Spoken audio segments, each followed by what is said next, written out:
Hello everyone, welcome to my mini vlog. সকাল সকাল ঘুম থেকে উঠে এখানে দাঁত মাজতে মাজতে একটু ব্যালকনিতে হাঁটাহাঁটি করে বসে পড়লাম আমার গরম জল নিয়ে। ব্রেকফাস্টে রোজকার মতনই এই বোরিং মুসলি খেয়ে কমপ্লিট করার পর আমি মাথায় লাগিয়ে নিলাম একটু হেয়ার মাস্ক। এই যে রেসিপিটা হেয়ার মাস্কের মানে হেয়ার মাস্কে কী কী লাগিয়েছে সেটা আমি আলাদা একটা ভিডিওতে তোমাদের সাথে শেয়ার করব।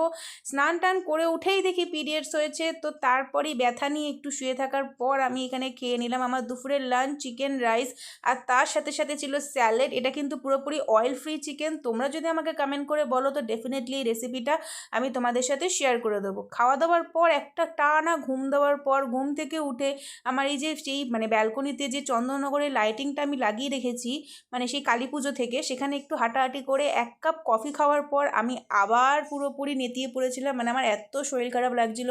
তো সেম খাওয়ার দিয়ে আমি এখানে আমার ডিনারটা কমপ্লিট করেছি। তো তোমাদের ভিডিওটা ভালো লাগলে সাবস্ক্রাইব